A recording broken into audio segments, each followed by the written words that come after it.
میرا سوال ہے کہ میں پوچھتا ہوں اس آدمی کو ضرورت کیا ہے ختم نبوت پر بات کرنے کی؟ جب امت مسلمہ کے متفقہ فیصلہ ہے کہ مرزائی کافر، اسمبلی نے بل پاس کر دیا کہ مرزائی ان کو اقلیت قرار دے دیا، اور جب سے وہ اقلیت بنے نہ ہم نے ان کی عبادت گاہ جلائی، نہ ہم نے ان کو قبروں سے نکالا، نہ ہم نے بس ٹھیک ہے جیسے عیسائی رہتے ہیں، یہودی سے کس ملک میں رہتے ہیں وہ بھی رہیں، اقلیت بن کے رہے، کوئی پر تم انہیں کھینچ کھونچ کے کیوں قریب کرتے ہو؟ تمہارا کیا جرانہ ہے ان کے ساتھ؟ بتاؤ تو صحیح۔ ان لوگوں سے ان کو چاہیے اپنے منہ میں لگام ڈالیں، اور اگر نہیں ڈالیں گے پھر انشاءاللہ ڈالی جائے گی۔ تو وزیر قانون صاحب کو کیا مصیبت بنی ہوئی ہے نیا فتویٰ دینے کہ ہے کوئی شوق انہیں دینا چاہیے فتویٰ؟ کہتے نہیں مرزائیوں میں ہمارے درمیان تھوڑا ہی فرق ہے۔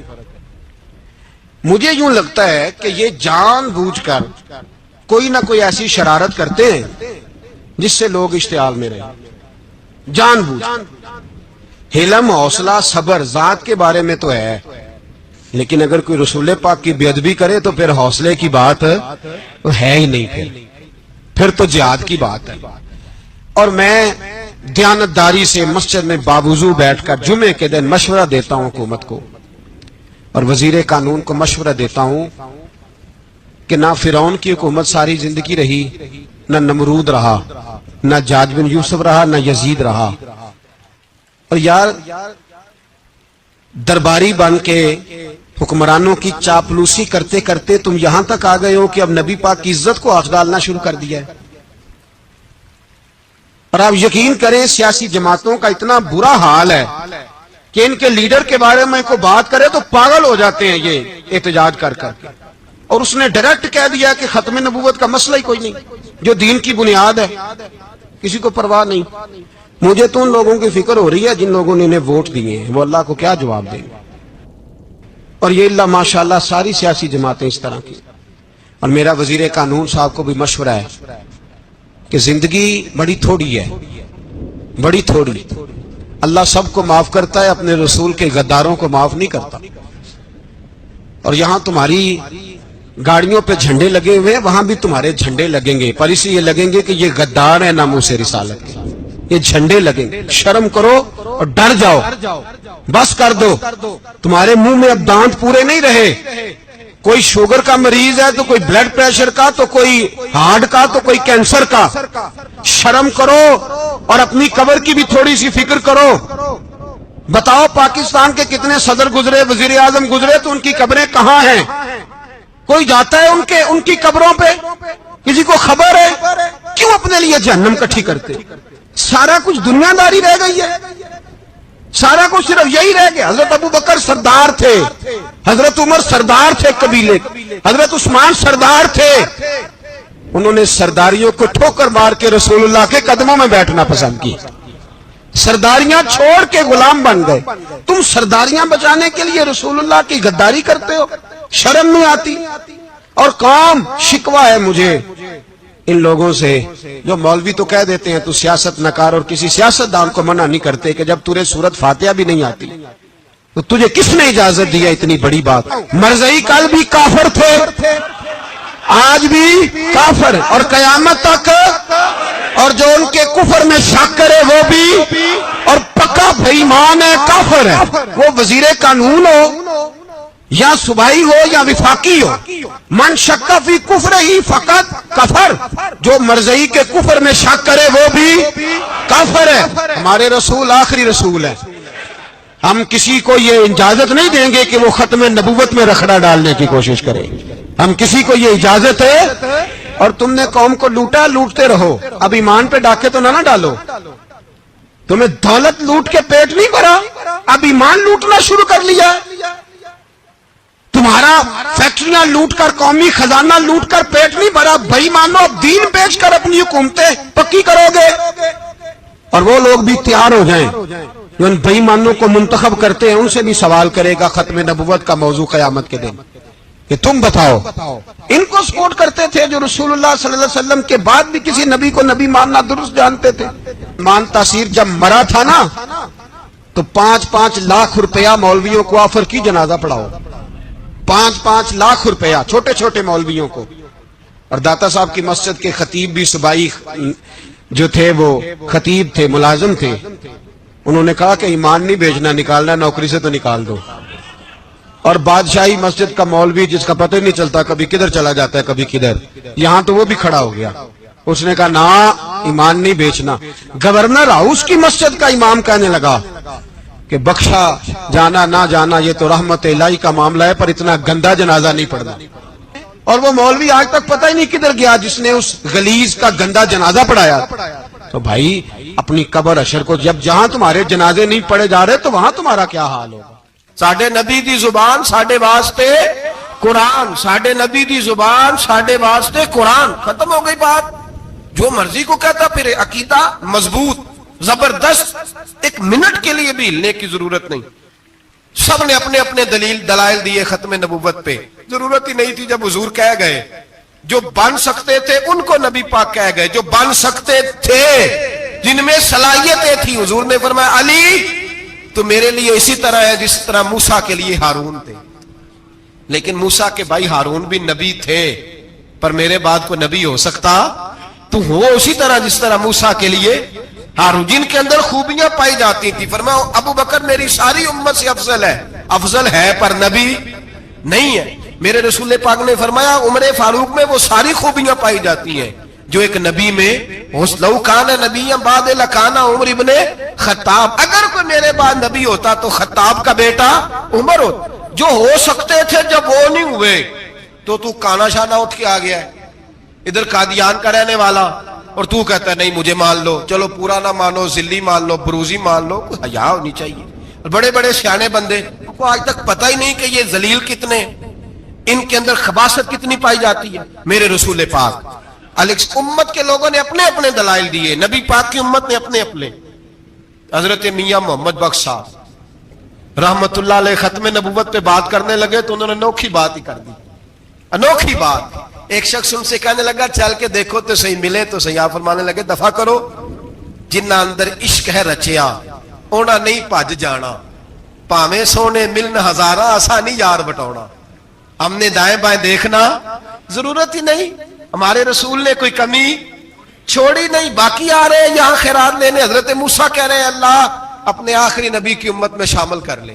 تو ہمیں کیا ضرورت ہے پتہ بھی کرنے کی اور سن لیں. یہ یاد رکھے بات. امام اعظم ابو حنیفہ رحمۃ اللہ علیہ فرماتے ہیں اگر کسی بندے نے دعویٰ کیا کہ میں نبی ہوں، دعویٰ کیا کہ میں نبی ہوں، اور سامنے والے نے اسے یہی کہہ دیا نا کہ اگر تو نبی ہے تو معجزہ دکھا، تو یہ کہنے والا بھی کافر ہو گیا. اس لیے کہ اس نے تو دلیل مانگ لیا، یہ تو تھوڑا سا متفق ہوا ہے.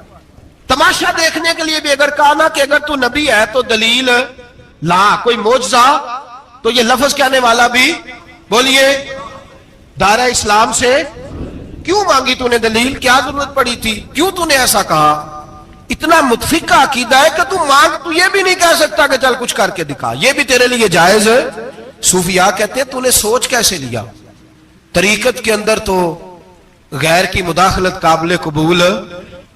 اللہ نے توحید کا ہر جگہ خیال رکھا، رسالت کی وحدانیت کا ہر جگہ خیال رکھا. اللہ ایک، قرآن ایک، اسلام نبی ایک، باپ استاد.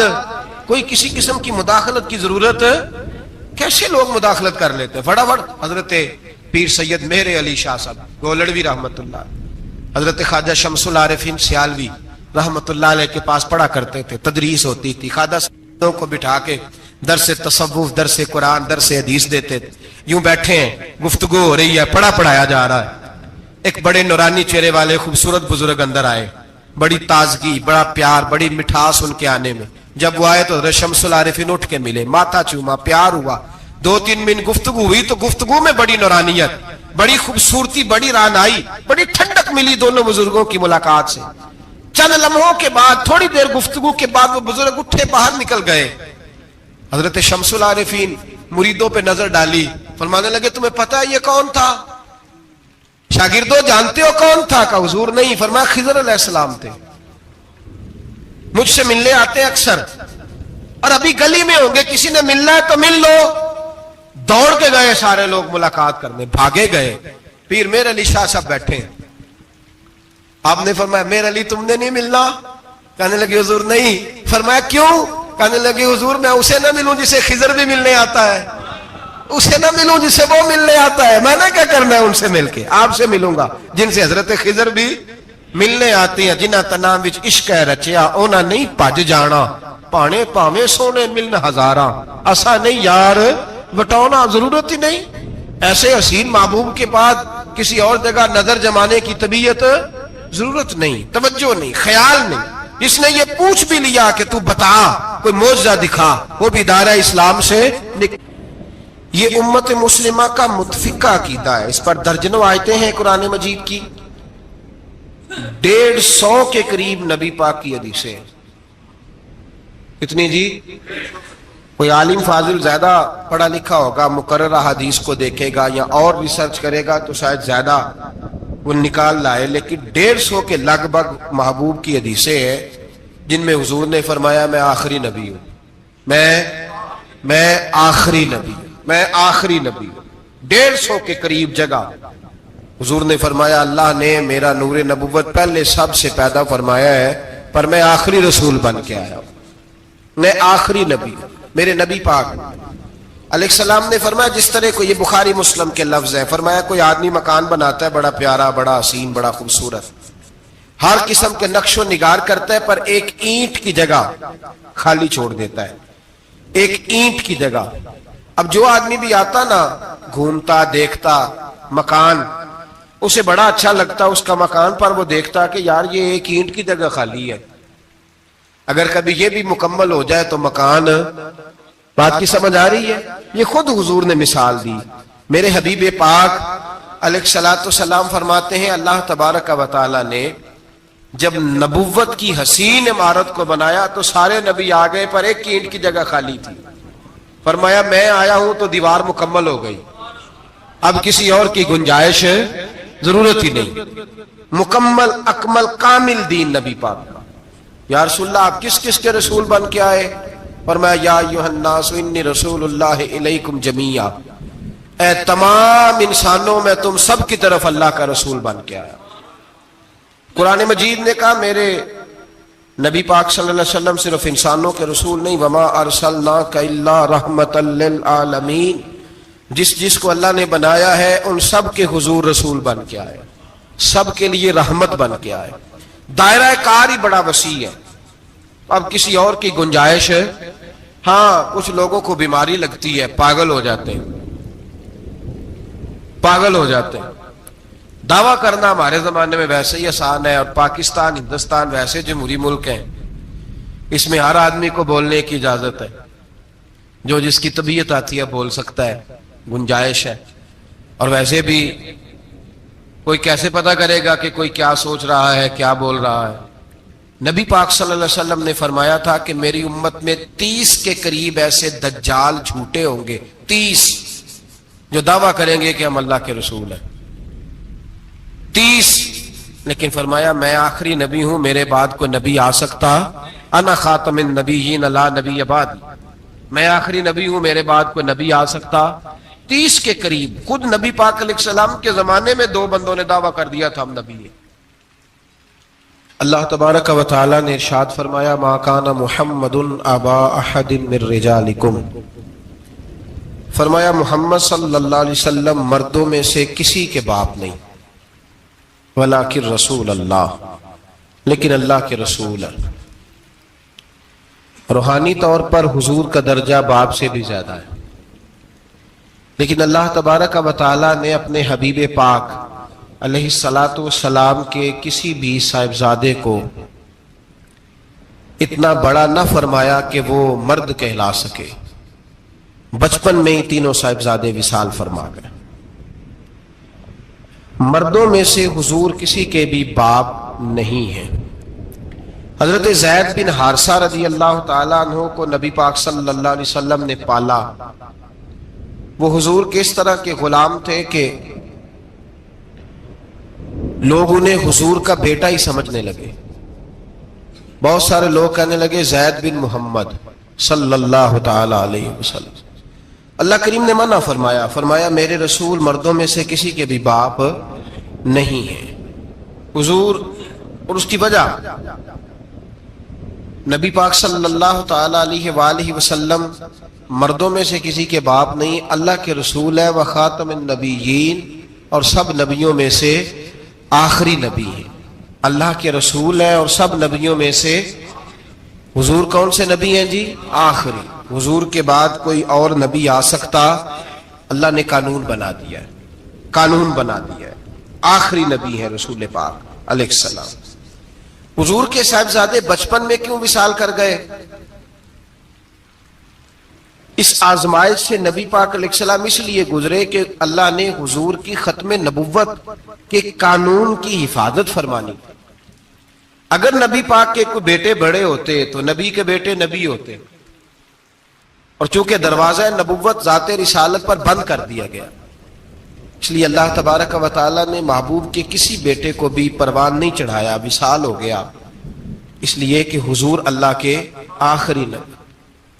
نبی پاک صلی اللہ علیہ وسلم کے زمانے میں حضور نے خود فرمایا تھا 30 کے قریب لوگ ہوں گے جو دعویٰ کریں گے ہم نبی ہیں۔ فرمایا دجال ہوں گے، کذاب ہوں گے جو دعویٰ کریں گے۔ ایک بندے نے تو حضور کی ظاہری حیات میں دعویٰ کر دیا، مسلمہ اس کا نام تھا، 150 سال کے قریب عمر پائی اس نے، اور بہت سارے اس کے ماننے والے اسی لیے ماننے لگ گئے کہ عمر بڑی لمبی ہے۔ معاذ اللہ تعالیٰ، لوگوں کا اپنا اپنا مزاج ہے نا، ماننے کا اپنا اپنا مزاج ہے۔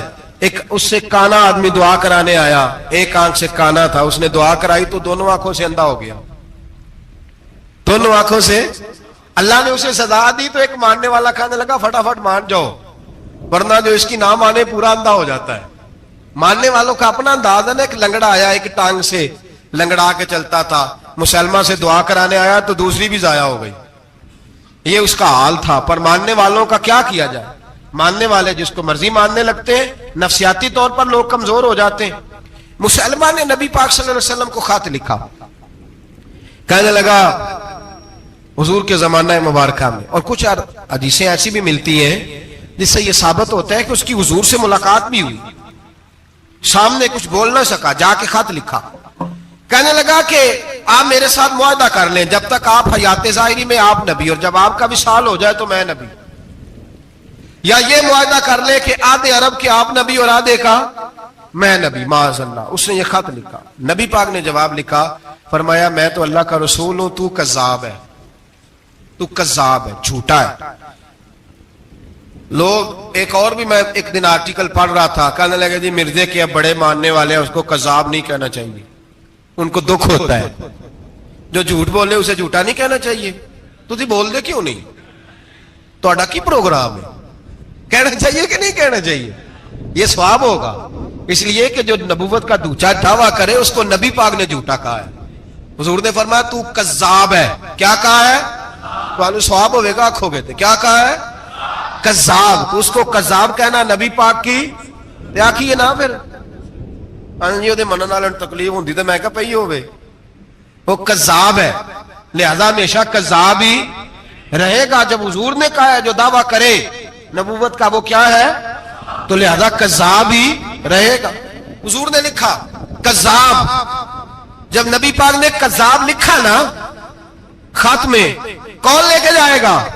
اب اس کے دربار میں جانا ہے، حالات بڑے خطرناک ہیں، اس کے گرد بندے بھی ہیں، اور اس کے گھر جانا ہے، مشکل مرحلہ ہے۔ ایک صحابی تھے چھابڑی فروش، سر کے اوپر رکھ کے نا ٹوکرا، تو مدینے کی گلیوں میں کھجوریں بیچتے، 11-12 بچوں کے باپ تھے۔ کون جائے گا؟ اور جسمانی طور پہ بھی کمزور تھے، فٹافٹ اٹھے، کھجور کھا رہے تھے، ہاتھ کھڑا کر کے کہا حضور کسی اور کی ڈیوٹی نہ لگانا، میں جاؤں گا۔ جب یہ لفظ کہے تو ان کے منہ سے کھجور کے ٹکڑے گرے صحابہ کے چہروں پر۔ ایک صحابی کہنے لگے پہلے کھجور تو کھا لے، بڑی تجھے جلدی ہے بولنے کی، کھا تو لے۔ کہنے لگے اگر میرے کھاتے کھاتے ڈیوٹی کسی اور کی لگ گئی تو، کسی اور کی لگ گئی تو کیا کروں گا، جلدی ہے مجھے۔ حضور سید عالم صلی اللہ علیہ وسلم نے نا اپنا نیزہ دیا، گھوڑا دیا، فرمایا ذرا ڈٹ کے جانا، اس کے گھر جانا ہے۔ کہا محبوبہ فکر ہی نہ کرے، فکر نہ کرے۔ صحابہ کہتے ہیں اس طرح وہ نکلا جیسے کوئی جرنیل نکلتا ہے، اس کا انداز ہی بدل گیا، اس کے طور طریقے ہی بدل گئے، وہ یوں نکلے جیسے کوئی بڑا دلیر آدمی جاتا۔ حضور نے بھیجا ہے نا، نبی پاک نے بھیجا ہے نا، انداز ہی بدل گئے، طریقے ہی بدل گئے۔ مسلمہ کے دربار میں گئے، وہاں ایک شخص جو بعد میں مسلمان ہوا، وہ بتلاتا ہے کہ جب حضرت حبیب بن زید پہنچے نا تو نیزہ ہاتھ میں تھا، زور سے گاڑا جا کے اس کے دربار میں، زور سے گاڑ دیا زمین پہ. مسلمان نظر، کون ہو؟ آپ فرمانے لگے تجھے چہرہ دیکھ کے نہیں پتا چلا میں رسول اللہ کا نوکر ہوں؟ ہمارے تو چہرے بتاتے ہیں ہم رسول والے ہیں، ہمارے تو چہرے بتاتے ہیں نبی پاک والے، تجھے پتہ نہیں چلا کون ہوں؟ کیسے آئے ہو؟ فرمایا یہ تیرے خط کا جواب لایا ہوں. بادشاہوں کا طریقہ یہ تھا کہ خط خود نہیں پڑھتے تھے، ساتھ ایک بندہ کھڑا ہوتا تھا، وہ خط پڑھتا تھا. مسلمان نے اس کو خط دیا، پڑھو. جب اس نے خط پڑھا تو لکھا تھا تو کذاب ہے. اب سب نے سن لیا، اکیلے میں ہوتا تو چلو بات اور تھی، سن لیا سب نے، آگ بگولا ہو گیا، آنکھیں سرخ ہو گئی، جلال برسانے لگا. اب اور تو کچھ نہ ہوا، سامنے حضرت حبیب کھڑے تھے، اٹھا تلوار لے کے کہنے لگا تیرے نبی نے مجھے کذاب کہا ہے، تیرا کیا خیال ہے؟ مانے لگے خیال والی بات ہی کوئی نہیں، جسے نبی پاک کذاب کہے وہ ہوتا ہی کذاب ہے، جسے حضور جھوٹا کہے وہ ہوتا ہی. فرمایا تو 7 سمندروں کا پانی بھی بہا دے تو تیرا جھوٹ دھل سکتا، تو ہے ہی جھوٹا، جسے حضور نے جھوٹا کہہ دیا وہ جھوٹا ہے، جھوٹا ہے. کہنے لگا پیچھے پلٹ کے دیکھ، سارے میرے پہرے دار ہیں، میرے سپاہی ہیں، تلواریں، نیزے، خنجر، تیر، سارے میرے ماننے والے. کیا لفظ ہے، کیا حسن ہے، کیا توانائی ہے. حضرت حبیب بن زید فرمانے لگے میرے 12 بچے ہیں، ان میں سے کچھ ایسے ہیں جو دودھ پیتے ہیں، کچھ ایسے ہیں جو ابھی چل نہیں پائے. میں جب رسول اللہ کا پیغام لے کے نکلا تھا تو میں نے پلٹ کے بچے نہیں دیکھے تو تیرے پہرے دار کیسے دیکھ لوں؟ جو چیز مجبور کرتی ہے، باندھ لیتی ہے، وہ نہیں جب میں نے دیکھی تو میں تیرے پہرے دار دیکھوں؟ جو جی میں آتا ہے کر، غلامان محمد جان دینے سے نہیں ڈرتے، یہ سر کٹ جائے یا رہ جائے کچھ پرواہ نہیں کرتے. فرمایا ان کو نہیں دیکھا جن کو دیکھنا چاہیے تھا، تجھے دیکھوں؟ میں اکثر کہتا ہوں کٹ لگ جائے نا ہاتھ پہ تو نمازیں رہ جاتی ہیں، جماعتیں چھوٹ جاتی ہیں، طبیعتیں بگڑ جاتی ہیں، مشکل ہوتا ہے، تکلیف آئے تو سنبھلنا. یہاں ہلکا سا بچھو آ کے کاٹے تو شور ہو جائے گا، جمعے میں لوگ اٹھیں گے، اللہ مجمع بکھرے گا، وہ بچھو آ گیا، حالات بگڑ جائے. چھپکلی پیروں پہ گرے تو لوگ اٹھ دوڑتے ہیں. حضرت حبیب بن زید انصاری کھڑے تھے، انگلی نہیں، ہاتھ نہیں، کٹ نہیں لگا. مسلمہ اٹھا، اس نے زور سے تلوار ماری، بازو کٹ کے گر گیا، فوارہ نکلا خون کا.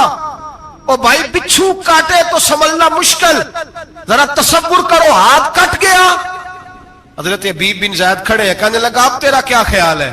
آپ فرمانے لگے تو بڑا بیوقوف ہے، ہمیں آزماتا ہے، ہمیں تو بدر سے لے کر احد تک ساری دنیا آزما چکی ہے، ہمیں آزماتا ہے، ابھی بھی خیال پوچھتا ہے. فرمایا میرا خیال وہی ہے جو میرے رسول نے فرما دیا، خیال وہی ہے جو نبی پاک نے کہہ دیا. پھر تلوار ماری، دوسرا ہاتھ کٹ گیا. ذرا سوچنا، غور کرنا، ٹانگ ٹوٹی نہیں، ہڈی نہیں ٹوٹی، ماس نہیں اکھڑا، ہاتھ کٹ کے گرا، 2 ہاتھ گر گئے، زمین پہ گرے. حضرت حبیب کہنے لگا میں تجھے قتل کر دوں گا، باز آ جا. آپ فرمانے لگے تو بڑا نادان ہے. ان لوگوں کو ڈراتا ہے جو سویرے فجر کی نماز پڑھ کے پہلی دعا ہی شہادت کی مانگتے ہیں. ہمیں ڈراتا ہے جو سوتے وقت التجا کرتے اللہ بستر پہ موت نہ دینا، میدان میں دینا. تو ہمیں ڈرا رہا ہے، چل جو ہوتا ہے کر لے. اس نے خنجر رکھا، تلوار رکھی گردن پہ، فرمایا میں کاٹ دوں گا. فرمایا کاٹتا کیوں نہیں، کاٹتا کیوں نہیں؟ اور وہ روایت کرنے والے کہتے ہیں مسلمہ کے ہاتھ کامتے تھے ختم نبوت کے تحفظ کے لیے. جب نبی پاک کے غلام نکلے تو جھوٹا دعوے کرنے والے کانپ اٹھے، کانپ کھڑے ہوئے. کہتے ہیں اس کے ہاتھ کانپتے تھے. حضرت حبیب بن زید کٹے ہوئے بازوؤں کے ساتھ بھی توانا تھے. قلم توڑ گئے میاں محمد بخش صاحب، فرمانے لگے وہ کچا رنگ للاری والا جیڑا چڑھدا لیندا رہندا، اے عشق تیرے دا رنگ محمد چڑھ جائے پھر نہیں لیندا. جب تلوار چلی، گردن کٹی تو رسول اللہ کی ختم نبوت پر پہرا دینے والوں کا اجر میرے رسول نے بیان فرمایا، میرے نبی نے اجر بیان کیا، ڈگری جاری فرمائی، سند دی حضور نے. وہاں گردن کٹی اور جہاں مدینے میں حضور کی آنکھوں میں آنسو آئے. یا رسول اللہ کیا ہوا؟ فرمایا میرا حبیب شہید ہو گیا ہے اور رب کریم نے اس کے لیے جنت کے سارے دروازے کھول دیے، سارے دروازے اللہ نے کھول. یہ سند جاری کی نبی پاک، ختم نبوت. مسلمان کا عقیدہ حضرت ابو بکر صدیق نے ختم نبوت کے تحفظ کے لیے پورا ایک دستہ تیار کیا.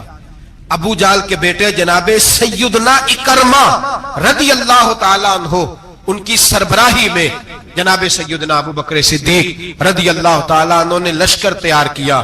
وہ لشکر گیا, اس لشکر میں حضرت وحشی بھی تھے جنہوں نے حضرت امیر حمزہ کو میدان احد میں شہید کیا تھا. فرماتے ہیں میں دعا کرتا تھا, اے اللہ بہترین مسلمان میرے ہاتھوں شہید ہوا ہے, اب میرے ہاتھوں کوئی بدترین کافر قتل کرا تاکہ میرا کفارہ ہو جائے. فرماتے ہیں جب میں نکلا میدان میں پہنچا تو مسلمہ میرے سامنے آ گیا, جھوٹی نبوت کا دعویٰ کرنے والا. کہتے ہیں جب سامنے آیا تو میں نے اس کو مارا, تیر وہ گرا, اور جب گرا تو میں نے رکھا پھر اس کی گردن پہ پیر. میں نے کہا میرے رسول تو میدان بدر میں دعا کرے تو 5000 فرشتے آتے ہیں, تو ذرا پلٹ کے دیکھ بے ایمان تیرا حال کیا ہے. فرماتے ہیں میرے قدموں کے نیچے, میں نے کہا تو میرے نبی سے مقابلہ کرنے چلا تھا؟ میں رسول اللہ کا ادنا غلام ہوں, نہ بدری ہوں, نہ اشرا مبشرہ میں سے ہوں, نہ میں خلفائے راشدین میں سے ہوں, پر ہوں رسول کا غلام. الصحابی کن نجوم میں شامل ہوں. فرماتے میں نے گردن کاٹی اور اللہ نے مجھے موقع دیا. حضرت امیر حمزہ اگر میرے ہاتھوں شہید ہوئے تھے تو نبی پاک کا بدترین دشمن بھی میرے ہاتھوں قتل ہوا. بہت سارے لوگوں نے دعویٰ کیا, اور 1 2 4 نہیں, ابھی چند مہینے پہلے ایک بندے کو پھر دورہ پڑا تھا. بعد میں اس کا معلومات کی تو پتہ چلا نفسیاتی مریض ہے بیچارہ. وہ بھی کہتا تھا میرے پاس وہی آتی ہے. بہت سارے لوگوں نے, لیکن ایک بندے نے ذرا منظم ہو کے دعویٰ کیا, اور خود چونکہ وہ انگریز کا وفادار تھا, تابع دار تھا, وہ کہتا تھا میرے آنے کے 2 مقصد ہیں. معاذ اللہ اپنے آپ کو نبی کہتا تھا. 2 مقصد ہیں. ایک کہتا تھا کہ جو انگریز حکومت کا وفادار نہیں وہ اللہ رسول کا وفادار نہیں. معاذ اللہ, پہلا اس کا آنے کا مقصد وہ بیان. دوسرا اس کا مقصد یہ تھا, وہ کہا کرتا تھا کہ دین سارا باقی ہے, موجود ہے, قرآن, حدیث, نماز, روزہ, حج, زکوٰۃ. میں معاذ اللہ نبی بن کے آیا ہوں تو صرف ایک کام کرنے آیا ہوں کہ جہاد کوئی نہیں, جہاد نہیں کرنا, کفر کے خلاف لڑنا. آپ کو پتا تو چل گیا ہوگا میں کس کی بات کر رہا ہوں. مرزا غلام احمد قادیانی, اس کے ماننے والوں کو مرزئی بھی کہتے ہیں, احمدی بھی کہتے ہیں, قادیانی بھی کہتے ہیں. ایک ہوتا ہے کافر, ایک ہوتا ہے مرتد. ان دونوں میں فرق ہے. عیسائی, یہودی, سکھ, ہندو یہ کافر ہیں, ان کا اپنا عقیدہ ہے.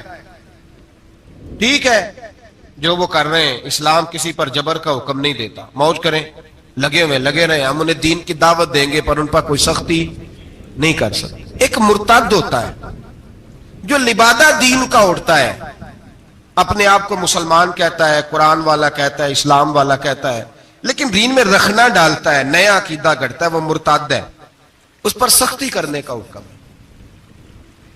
مرزائیوں کی مصیبت یہ ہے کہ وہ کہتے ہیں جی ہم قرآن کو بھی مانتے ہیں, ہم اسلام کو بھی مانتے ہیں, ہم نبی پاک صلی اللہ علیہ وسلم کو بھی مانتے ہیں, بس آخری نبی نہیں مانتے,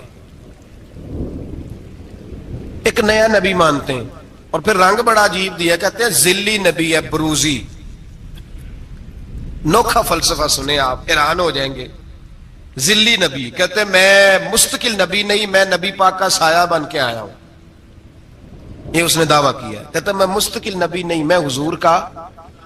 اور بیوقوف, جس خدا نے اپنے رسول کا سایہ بنایا ہی نہیں کہ کسی کے قدم نہ آ جائیں. اور تیرے جیسے شخص کو سایہ بنانا تھا جس کی ایک آنکھ بھی کوئی نہیں, کانا ہے بیچارہ, مرزا کانا تھا, ایک آنکھ اس کی سلامت. اللہ کے نبیوں میں کوئی نقص ہوتا. ہمارے ہاں ایک دفعہ گفتگو ہو رہی تھی تو ایک مولانا کہنے لگے مرزا جھوٹا نبی ہے. استادوں نے روک دیا, کہنے لگے یہ لفظ بھی نہیں کہنا, جو نبی ہوتا ہے وہ جھوٹا نہیں ہوتا, اور جو جھوٹا ہوتا ہے وہ نبی. یہ لفظ بھی نہیں کہنے, اس کو جھوٹا نبی نہیں کہنا. کہا حضور پھر کیا کہیں؟ کہنے لگے چلو کانا شانا کہہ لیا کرو, اتنی گنجائش ہے, یہ تو 2-4 جملے ہیں, جیسا بیچارہ ہے تھا ویسا چلو کہہ لو, کانا شانا کہہ لیا کرو, اس کی اجازت ہے. لیکن یہ لفظ کہنے کی اجازت منظم سازش کی اس شخص نے, منظم, اور یہ رکی نہیں. ہماری یونیورسٹیوں کے اندر بہت سارے لیکچرار بھرتی کیے جاتے ہیں جو قادیانی ہیں. مرزئی ہیں. اور آپ حیران ہوں گے یہ بات سن کے کہ یورپ کا ویزا سب سے آسانی سے اس بندے کو ملتا ہے جو کہتا ہے جی میں مرزئی ہو گیا ہوں, مجھے پاکستان میں خطرہ ہے, فٹافٹ بلا لیتے ہیں. تمہاری ان کے ساتھ کیا رشتہ داری ہے جو تمہیں فٹافٹ بلاتے ہیں؟ بتاؤ کیا تعلق ہے جو تمہیں سپورٹ کرتے ہیں؟ مرزا غلام احمد قادیانی نے دعویٰ کیا, پہلے وہ کہنے لگا جی میں محدث ہوں, میں حدیثوں کی تشریح کرتا ہوں. پھر کہنے لگا میں مجدد ہوں, دین کی تجدید کروں گا. پھر آہستہ آہستہ کہنے لگا جی میں امام مہدی بن کے آیا ہوں. لوگ کٹھے ہونے لگے نا, ہمارے لوگ تو دعا کرانے پہ قائل ہو جاتے ہیں, ویسے بھی جو نئی مداری لگائے اس کے بندے جلدی قائل ہو جاتے ہیں. علامہ اقبال نے پنجابی کا, میں خود پنجابی ہوں لیکن اقبال نے پنجابی کا مزاج بیان کیا ہے. پنجابی کا مزاج, اقبال کہتے ہیں پنجابی کا مزاج ہے کہ تحقیق کا پھندا کوئی سیاد لگا دے, یہ شاخ نشیمن سے اترتا ہے بہت جلد. کہتے ہیں کوئی مداری دکھائے صحیح, اس کا کام ہے فٹافٹ پہنچ جانا. یہ مداریوں کا زمانہ ہے, جو اچھی مداری لگا لے, شور شار اچھا کرے, اس کے گرد لوگ جو کہے میں نے پھونک ماری تو بندہ چل پڑا, پھونک ماری تو گر گیا, پھر میں نے ایسے کیا تو ایسے ہو گیا. کوئی مداری دکھائے صحیح, مداری کا دور ہے. اس نے بھی مداری لگا لی, میں دعا کرتا ہوں تو فلانا صحیح ہو گیا, میں یہ کرتا ہوں تو کبھی محدث ہو گیا, کبھی وہ مجدد ہو گیا. پھر کہنے لگا میں امام مہدی ہوں. پھر اس نے تھوڑی ترقی کر لی تو کہنے لگا میں مسیح موعود ہوں, وہ جو حضرت عیسیٰ علیہ السلام نے دوبارہ پیدا ہونا تھا تو لہذا میں آ گیا ہوں, معاذ اللہ. پھر آہستہ آہستہ جب اس نے سمجھا نا کہ اب بندے تھوڑے پکے ہو گئے ہیں جو میرے ساتھ ہیں, پھر کہنے لگا نہیں میں ذلی نبی ہوں, بروزی, میں سایہ بن کے آیا ہوں. مرزا غلام محمد قادیانی پشت پناہی اس کو انگریز کی حاصل تھی. کسی شخصی جب حکومتیں سپورٹ کرتی ہیں پھر اس کا آگے بڑھنا بڑا آسان ہو جاتا. اس کی انگریز نے مکمل پشت پناہی کی. اپنے بچوں کو سمجھائیں جو بات عرض کر رہا ہوں. ہمارے اپنے شہروں میں جو معروف سکول ہیں ان کے اندر ایسے ٹیچر بھرتی ہونے لگے ہیں جو قادیانی اور مرزئی ہیں, جو گندے نظریات کے حامل لوگ, جو طرح طرح کی, آپ کو نہیں پتا, ہمیں تو شوق ہی بڑا ہے نا, بچہ ایف ایس سی کرے صحیح, جائے جدھر مرضی, بی ایس سی کرے بس وہ, اور بڑی جلدی لوگ مائل اور قائل ہوتے ہیں. ایک صاحب مجھے کہنے لگے جی اب تو سائنس بھی ماننے لگی ہے اسلام کی ساری باتوں کو. تو میں کیا مانے چاہے نہ مانے, سائنس کے ماننے سے کوئی فرق پڑتا نہیں, مانتی سائنس تو نہ مانے, کیا اس میں حرج ہے. ایک حکیم صاحب بڑے پرانے بڑے سیانے کہنے لگا جی میں 2-3 امراض کا علاج کرتا ہوں, اس میں ایک کھانسی بھی ہے, چند قطرے شراب کے ڈال کے میں دوائی بناتا ہوں, بندہ ٹھیک ہو جاتا ہے. میں نے کہا آپ کا دماغ ٹھیک نہیں. میرے نبی پاک صلی اللہ علیہ وسلم نے جس چیز کو گند کہا ہے اس میں کبھی شفا ہو سکتی, سارا زمانہ بھی کہے کہ ٹھیک ہو جائے گا تو اس میں شفا ہو سکتی. جو پیشاب سے زیادہ پلید ہے اس میں بھی کبھی شفا ہو سکتی ہے. تو سائنس مانے, حکمت جو مرضی کہے. ڈاکٹر روز کہتے ہیں کزن میرج سے مسائل بنتے ہیں, قریبی رشتہ داروں میں شادی کرنے سے. رسول پاک علیہ الصلوۃ والسلام نے سگے چچا کے بیٹے کے ساتھ حضرت فاطمہ کا نکاح کیا. اگر مسائل بن سکتے ہوتے تو رسول پاک کبھی یہ کام کر سکتے, سوال ہی پیدا نہیں ہوتا. روز ڈاکٹر کہتا ہے آپ پتہ کرنے جائیں بیماری کہاں سے لگ گئی, آپ کے خاندان میں تو کسی کو نہیں تھی, فلانے کو تو نہیں تھی, سسرال میں میکے میں. بھئی اللہ کے رسول نے فرمایا بیماری متعدی نہیں ہوتی, ایک کو دوسرے سے لگ سکتی. تو ساری دنیا کے ڈاکٹر کہیں بے شک ہماری طبیعت مان سکتی, ہم کوئی کچے نظریات کے لوگ ہی نہیں. یہاں تو بندے فٹافٹ ایسے ہو جی وہ سنا تھا, اس نے کہا تھا, کیا مطلب ہے. ملا رومی نے بڑی پیاری بات لکھی ہے. ملا رومی کہتے ہیں کہ ایک بادشاہ تھا تو اس کے زمانے میں ایک بندے نے نا نبوت کا دعویٰ کر دیا. اس نے کہا میں بھی نبی ہوں, معاذ اللہ ثم معاذ. بادشاہ بڑا سمجھدار تھا, سیانا بندہ تھا. اس نے کہا اس کا پس منظر تو پتا کرو, کوئی پاگل تو نہیں, کوئی گھر میں جھگڑا تو نہیں رہتا, اس کا بھوک کا ستایا ہوا تو نہیں, کیونکہ اس طرح کے بندے مختلف دعوے کرتے پھرتے ہیں. پتہ کیا, معلومات کی, تو لوگوں نے آ کے بادشاہ کو بتایا کہ نا کچھ نہیں نا تو 15 دن اس کو روٹی نہیں ملتی بیچارے کو. بڑے کاروبار کیے ہیں, چمکا کوئی نہیں, تو اس نے کہا چلو یہ والا کام کرتے ہیں, مشہور تو ہو جائیں گے نا, بدنام جو ہوں گے تو کیا نام نہ ہوگا. بادشاہ نے کہا چلو ٹھیک ہے بلاؤ. اس کو بلایا تو بادشاہ کہنے لگا اس کو باورچی خانے میں لے جاؤ اور جتنے کھانے پک سکتے ہیں نہ پکا کے اس کے سامنے رکھو, صبح شام اسے روٹی کھلاؤ. 15 دن نہ 2 ہفتے بڑا خوب کھانا کھلایا اس کو, زبردست اچھی طرح سے سیر ہو کے روٹی کھلائی. تو ملا رومی کہتے ہیں 15ویں دن باہر نکالا, بادشاہ کے سامنے پیش کیا تو بادشاہ کہنے لگا اور معاذ اللہ دعویٰ کرنے والے کہ میں نبی ہوں, کو نیا پیغام آیا تیرے پاس کہ نہیں, کوئی نیا الہام, کو نیا پیغام؟ کہنے لگا جی بالکل آیا ہے. نے کہا سنا. کہنے لگا میرے پاس نیا پیغام آیا ہے کہ تو جہاں پہنچ گیا یہاں سے نکلنا نہیں, اب تو نے یہیں رہنا ہے, یہ مجھے حکم ہوا ہے, لہذا اگر تو حکم عدولی کرے گا تو نافرمان ہو جائے گا. تو اس نے کہا ٹھیک ہے میں تیری بات سمجھ گیا ہوں, روٹی تجھے 3 وقت ملا کرے گی لیکن تو گھر جا کے رہے. آج کے بعد اس طرح کا کوئی دعویٰ, پیٹ کے ہاتھوں مجبور ہو کے لوگ دعوے کرتے ہیں.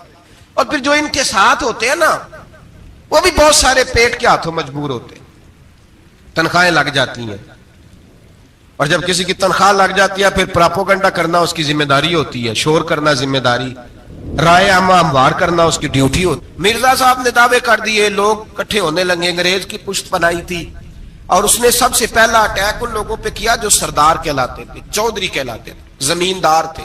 غور کریں جو بات سمجھا رہا ہوں. اس کا سب سے پہلا الناس والا دین ملوک ہی, لوگ اپنے سرداروں کے مذہب پہ ہوتے ہیں. مرزے کا سب سے پہلا اٹیک, قادیانیوں کا سب سے پہلا جو حربہ تھا وہ چودھری لوگ تھے, بڑے لوگ, اس لیے کہ اسے پتا تھا کہ ان لوگوں پہ قبضہ جمایا جائے گا تو باقی جو عوام ہے اس کو قریب کرنا آسان ہو. بڑے بڑے ذمہ پہ, جگیرداروں پہ, مالداروں پہ, رئیس لوگوں پہ اس نے پھندے ڈالے, قابو کیے اور ایک جمعیت تیار کر لی. پھر جب لوگ اکٹھے ہو گئے اور اس نے دعویٰ کر دیا کہ میں نبی ہوں, علماء نے اس کو کئی دفعہ بلایا. حضرت پیر میرے علی شاہ صاحب رحمت اللہ علیہ, پیر صاحب نے فرمایا کسی میدان میں سامنا تو کر, گفتگو تو کر, پر وہ سامنے آنے کو تیار.